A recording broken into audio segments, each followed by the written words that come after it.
Hello and welcome to the Minimum Holistic Goal Setting course. You are probably here because you are either designing, building, or managing a homestead, or maybe you are looking for the right land for your future homestead. In both cases, creating your minimum holistic goal is one of the highest leverage things you can do to increase your odds of successfully realizing your homestead aspirations and ultimately creating a system of systems that actually works for you. You could liken the time and energy spent creating your MHG to sharpening a tool before beginning the actual work that you have planned. Everything you do after sharpening the tool will be easier, more enjoyable, and demand less of you. In this case, precisely because you will have such a clear picture of the quality of life you are working to create, and most importantly, why you are working to create it. So without further ado, let's jump into this thing and wrap our heads around what a minimum holistic goal is and is not. First, your minimum holistic goal is the minimum amount of structured pre-thinking required to begin designing and implementing your homestead in alignment with your vision, purpose, and values to create the quality of life you desire. Nothing more, nothing less. It's what is required to start well. The term minimum holistic goal evolved out of the work of Alan Savory on holistic management. Holistic management largely focuses on the regenerative management of broad acre landscapes using livestock. But Alan really tapped into a whole systems approach, a holistic approach to thinking about complex systems. His work and the processes he laid out are applicable to any design project that will have an impact on the quality of your life. It's helpful to look at the three words that we're dealing with here: minimum, holistic, and goal. First, minimum, pretty simple, the least amount of whatever is required. We are not looking to make ourselves busy here. There will be plenty of busyness as you design, build, and operate your homestead. What your MHG will do is give you a tool to navigate all of the complexity that lies ahead in a much more efficient and relaxed manner. Next, holistic. This means that we are dealing with wholes, not just parts or the sum of parts. We live in a time where reductionist thinking dominates. It pervades practically every aspect of our mainstream, tech-addicted, give me the easy, fast, quick solution culture.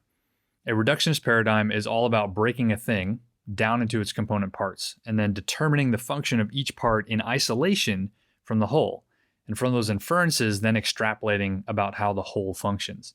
This can get us into trouble, especially with complex systems like ecologies and homesteads, because almost never does a function examined in isolation perform the same as when it's integrated into a complex whole. Here you're going to take the opposite approach. You're going to develop an intimate understanding of the whole, in this case, your values and your landscape and how they meld together to create the life you live. And you will make decisions from that place of wholeness, where you understand how everything is connected. And you're on the lookout for those second, third, and fourth order knock-on effects of the decisions you make. Finally, we have goal, right? Pretty simple, something you want to do or achieve. In this case, because we're talking about designing a sovereign homestead and ultimately about building a sovereign life, the minimum amount of introspective pre-work here is actually way more than the vast majority of people will ever do. But that's because most people do absolutely none of this. And consequently, they burn out, give up, or stretch themselves too thin trying to force things to work that have too much friction. They waste tons of energy trying to overcome that friction until one day they throw up their hands and say, I tried that, it didn't work. You're going to choose a different path, and your MHG is your map and your compass to find it. 4 main reasons why homesteaders burn out. Number 1, they don't know where they're going. They haven't clearly defined what kind of life they want to live or build for themselves and their family. Second reason, they don't know where to start. They might have all kinds of ideas and see all kinds of other people doing stuff on TV or YouTube, but they run into overwhelm at the thought of even starting down that path, so they do nothing. Or they end up in the next group. They spread themselves too thin. They try and do everything. They start too many things too quickly without considering how they need to integrate with one another and their life, and consequently all these shiny new things that once were exciting and held so much promise and hope can become a resented burden. This is a guaranteed road to burnout and the antithesis of sovereign homesteading. And finally, number 4, they fail to build in the yields that will feed them. If the systems you put in place only consume resources, be that your time, energy, money, goodwill of your neighbors, other forms of capital, and those systems never contribute to filling your tank, then guess what? Eventually it all comes to a halt because the go juice is gone. So starting off your homestead design journey by creating your MHG is literally foundation level insurance that you don't fall into one or multiple of these categories. There's several things that creating your MHG is going to do for you, number one, it's going to give you a crystal clear picture of where you are going. And more importantly, it's going to give you a very clear feeling of what that vision literally feels like to you. Your MHG is going to be an emotional piece of writing. The process of writing it is going to be emotional. And that's the point. The goal is to enlist the massive sensory capacity of your entire body to help make all of the decisions that lie ahead in a methodical, relaxed, and dare I say, enjoyable manner. Second thing your MHG is going to do is keep you on track. You're actually going to use your MHG to help you stay on track and not get swayed off course by the many shiny things that might pop up along the way.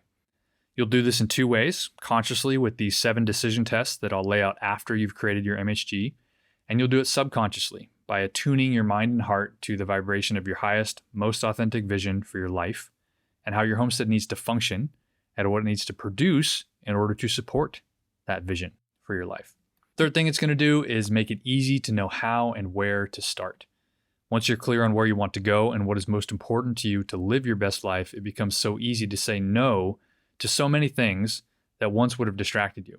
This is 90% of the battle in creating a functional homestead, is just saying no to the things that don't move the needle and focusing on the 10% that do. Fourth thing it's going to do is create massive leverage for you. You probably know of a person who seems to be able to accomplish a lot with relative ease. Guaranteed that person employs leverage. They aren't constantly heaving their back to the wheel to make it all happen either. They've tapped into a system that creates harmony and synergy between many different parts, such that each part makes the others stronger and better performing their functions. And then finally, it's going to make it way easier for you to bring in outside help. No man, no woman, no homestead is an island. With your MHG, you're going to know exactly the kind of outcome you require. And even if you don't know how to go about achieving it, you'll be able to communicate your vision clearly to the people with expert knowledge who do. By being an expert on yourself and what you want for your life, you'll be much better able to communicate what you want for your homestead to the people that will help you along the way. Side note, there's a reason why I don't do any design work for a client until they've gone through this process, the minimum holistic goal setting process. Without a true north to orient to for both myself as a designer or for the client, the design process is basically useless. There's nothing to design towards. There's 3 sections to the MHG. We're going to go over them at the 30,000 foot level so you have an idea of the work that we're heading into. Section 1 is about defining the economic whole under management.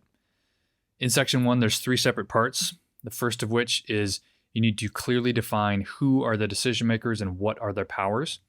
Who are all the people that have a major stake in what you're creating? What powers of decision do they have? Who has the power of veto? You need to get clear on this from the beginning, or else you'll run into a brick wall. The humankind at some point down the road, which absolutely no one wants. This is about avoiding interpersonal drama by clearly defining decision-making roles and responsibilities from the start. The second part is that you're going to need to assess your resource base, all those things that are available to you and your homestead endeavor. These can be things like physical resources, such as vehicles, tools, trees and plants, animals, etc., and non-physical resources like expertise, knowledge, community relationships, word-of-mouth networks. And finally, part 3, we're going to take a specific look at money and financial capital, what financial capital is available to fund your project. We pay special attention to this because, like it or not, money and financial capital are the most liquid forms of capital, and they're the most flexible. People that don't know and don't care about what you want to create will still help you create it in exchange for money. So we need to at least consider it at the outset and determine how much and what forms of money or financial capital are available to you both now and on an ongoing basis as your homestead develops. So that's section 1, defining the economic whole under management. Section 2, this is where the rubber meets the road. We're crystallizing your quality of life statement. This is the real heart of the MHG process. Your quality of life statement is a clear, concise statement of how you want to live your life based on what you value most. You're going to write it in the present tense as if you're living it right now. And I say crystallize here because that is what you're going to do. You're going to sift through all of the things that make you you, your values, your beliefs, your desires, the things that are the highest and truest expression of your authentic self. And you are going to crystallize them into a short yet powerful statement of how you want to live your life. I call it crystallization because in this process, you will rid that statement of impurities. Just like a crystal will not form properly unless impurities are removed from the solution, you are going to do the introspective, soul-searching work to express that which is the most authentic reflection of your true self. You'll know it each time you remove an impurity, something that isn't really you, because you will feel the truth of your words throughout your entire body when you read it aloud. You're going to frame your quality of life statement in terms of the physical conditions required to live it, the quality of the relationships that you're going to engage in while you're living it, the skills that you'd like to develop, and the contribution that you will be making to something that is bigger than yourself or your homestead. All of this taken together turns your quality of life statement into the magnetized needle within your compass. It is the thing that can and will reliably point you towards your true north. This is a tremendously powerful tool to have, one that the vast majority of people never even think to consider developing for themselves. And it's going to serve you not only in designing your homestead, but in designing your life in a way that reflects your highest purpose and aspirations. And finally, Section 3, you're going to describe the forms of production and the state of your future resource base, as it must be far in the future to sustain your desired quality of life indefinitely. And by indefinitely here, I'm talking well beyond your lifetime. Think 100 plus years. This is really about creating a living legacy. And you're going to describe this in terms of the commitments that you're willing to make to realize your quality of life, the things that you need to produce in order to realize your quality of life, and what's the state of your future resource base, framed in terms of the land you live on, the people you surround yourself with, and the community you live in that are necessary to sustain that production that provides for your high quality of life. Now, the MHG is presented in these 3 sections and in this order to help you achieve 3 critical outcomes. Number 1 is you should have a clear, concise understanding of who makes what decisions and what powers they have to allocate what resources are available. Number 2, you should have an inspiring, co-owned, and emotionally charged quality of life statement that you can use to test the alignment of future decisions and actions with the intent of actually realizing your desired quality of life.